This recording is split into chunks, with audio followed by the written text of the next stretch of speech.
L'Esprit du Seigneur est sur moi parce qu'il m'a consacré par l'onction. Il m'a envoyé porter la bonne nouvelle aux pauvres, annoncer aux captifs leur libération et aux aveugles qui retrouveront la vue, remettre en liberté les opprimés, annoncer une année favorable accordée par le Seigneur.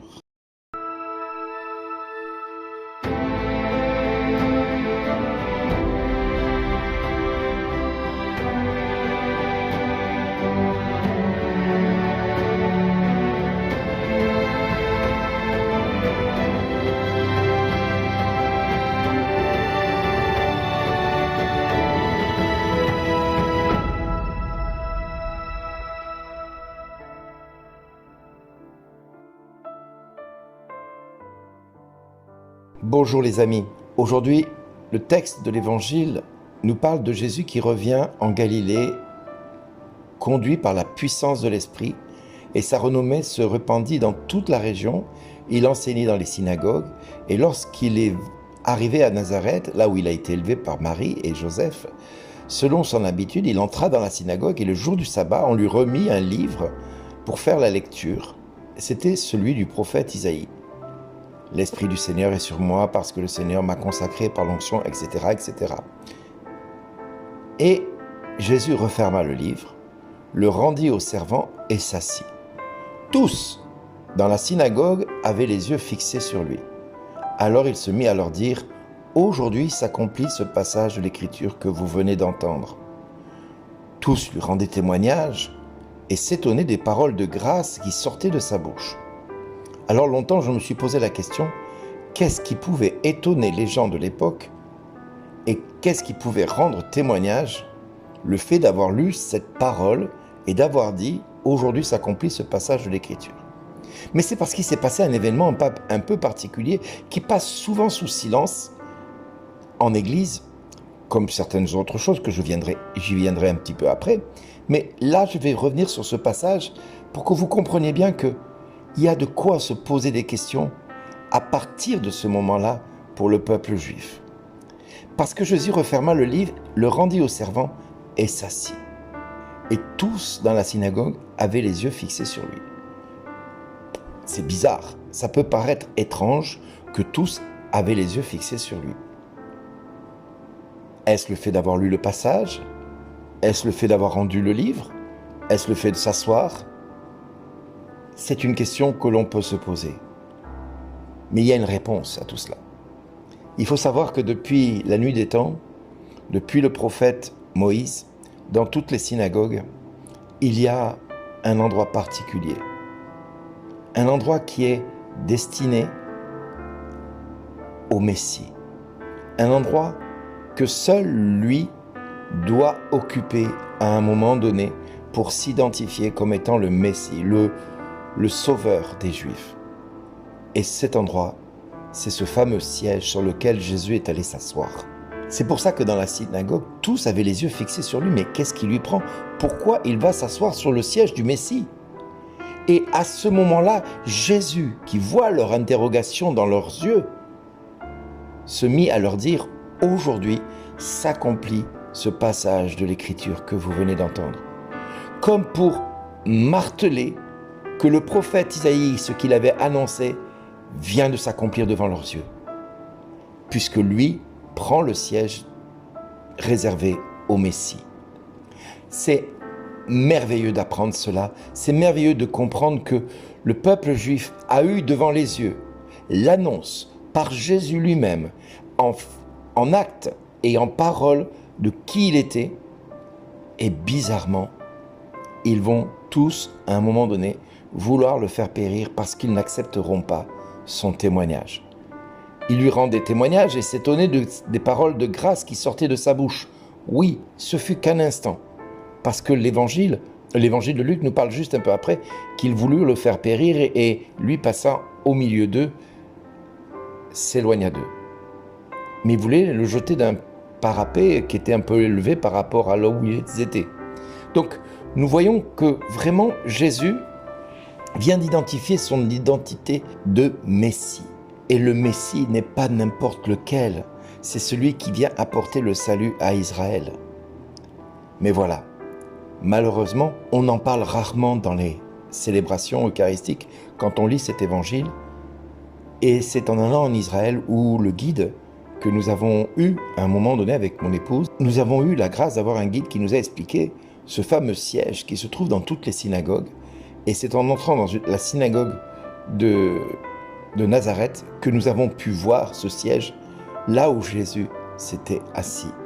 Ce qui est pour moi un moment que je n'oublierai jamais. Et il faut savoir que l'Église a par moments une fâcheuse manie de ne pas dire les choses qui sont essentielles à mon sens pour faire comprendre la parole de Dieu, pour faire comprendre tout le mystère du Christ, pour faire comprendre combien c'est important de ne pas passer à côté de certaines choses. Un exemple tout simple, depuis le 27 décembre dernier, nous lisons la première lettre de Jean. Ce n'est pas un évangile, c'est la première lettre de Jean. Et nous avons commencé du chapitre 1er, du verset 1, nous nous sommes arrêtés au verset 4, et puis du verset 5 au chapitre 2, verset 3, plus de lecture. Et on a repris à partir donc de la première lettre de Jean, du chapitre 2, verset 3, qui est allé jusqu'au 11, et puis ainsi de suite. Et on s'est arrêté à nouveau au chapitre 3, verset 7, pour reprendre qu'à partir du verset 22.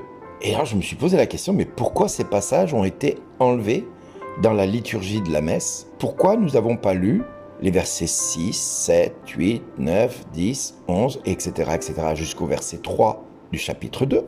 Et pourquoi on s'est arrêté au chapitre 3, verset 7, pour reprendre qu'à partir du verset 22. Et bizarrement, quand on recouvre les passages, on se dit, mais Seigneur, pourquoi l'Église fait cela? Eh bien, j'ai commencé à comprendre certaines choses. Tout ce qui dérange n'est pas forcément agréable à lire. Alors, pour vous donner un simple petit goût du pourquoi l'Église n'a pas lu tout ça, eh bien, nous allons aller plus loin et nous allons découvrir qu'est-ce qui est dit dans ces passages. Par exemple, si nous prenons le premier livre de Jean, chapitre 3, verset 8, et nous allons jusqu'au verset 22, et là, il nous est dit, bizarrement, on ne l'a pas lu, « Celui qui commet le péché est du diable, car depuis le commencement, le diable est pécheur. C'est pour détruire les œuvres du diable que le Fils de Dieu s'est manifesté. Quiconque est né de Dieu ne commet pas de péché, car ce qui a été semé par Dieu demeure en lui. Il ne peut donc pas pécher, puisqu'il est né de Dieu. Voici comment se manifestent les enfants de Dieu et les enfants du diable. Quiconque ne pratique pas la justice n'est pas de Dieu, et pas davantage celui qui n'aime pas son frère. Tel est le message que vous avez entendu depuis le commencement. Aimons-nous les uns les autres. Ne soyons pas comme Caïn. Il appartenait au mauvais et il égorgea son frère. Et pourquoi il l'a-t-il égorgé? Parce que ses œuvres étaient mauvaises. Au contraire, celles de son frère étaient justes. Ne soyez pas étonnés, frères, si le monde a de la haine contre vous. Nous savons que nous sommes passés de la mort à la vie parce que nous aimons nos frères. Celui qui n'aime pas demeure dans la mort. Quiconque a de la haine contre son frère est un meurtrier.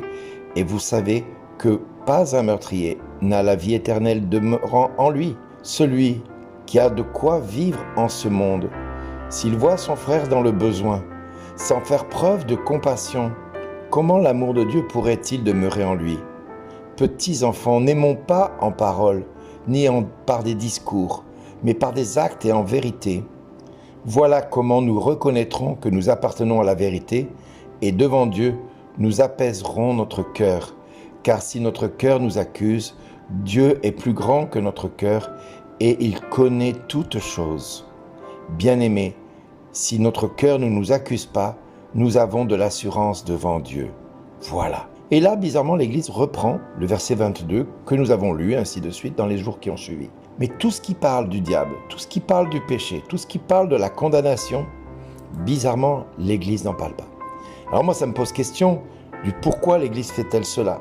Mais parce que c'est comme le peuple juif de l'époque, tout ce qui interpelle sur le fait que Jésus est le Messie et qu'il est venu libérer les hommes du péché et du malin, ne rentre pas dans les tablettes des hommes, que ce soit du temps de Jésus que de notre temps. Alors prions pour le salut de notre Église. Prions pour nos pères en Église qui ont privé le peuple de Dieu de ce passage que je viens de vous lire et qui me semble essentiel pour comprendre que nous ne pouvons pas nous dire chrétiens et tolérer le péché dans notre vie. Nous ne pouvons pas être chrétiens et accepter que le malin dirige notre quotidien. Nous ne pouvons pas être chrétiens et refuser d'accueillir le Messie dans toute sa splendeur et dans toutes les exigences qu'il impose. Qui commet le péché n'est pas de Dieu, mais il est du diable. Donc à un moment donné, soyons sûrs d'une chose, seule la miséricorde de Dieu peut enlever en nous la marque indélébile du diable qui nous estampille chaque fois que nous péchons et qui nous dit « tu m'appartiens, tu es à moi, tu es à moi, tu es à moi ». Eh bien nous, par la miséricorde de Dieu, nous crions vers Dieu « Abba, Père », et c'est par sa miséricorde que nous pouvons accéder au pardon de nos péchés, d'où l'importance d'aller se confesser, d'où l'importance de rejeter le diable, les œuvres du diable et ce qui conduit au diable. Voilà pourquoi aujourd'hui je vous invite, frères et sœurs, une fois de plus que jamais, d'aller trouver un prêtre et de demander pardon à Dieu pour vos péchés. Ne laissez pas l'incrédulité et les mensonges dicter votre vie. Dites à Dieu que vous lui appartenez en reconnaissant que vous êtes pécheur, en reconnaissant que vous êtes à Dieu et que lui seul est la source de votre joie. Parce que c'est ce que Jean nous dira à un autre moment. Ce que je vous dis, c'est pour que notre joie soit parfaite. Alors, pour que notre joie soit parfaite en ce jour, au lieu de pleurer sur ce que nous vivons, réjouissons-nous parce que la miséricorde de Dieu vient jusqu'à nous. Et prions pour ceux qui nous privent malheureusement de telles révélations. Amen. Merci d'exister.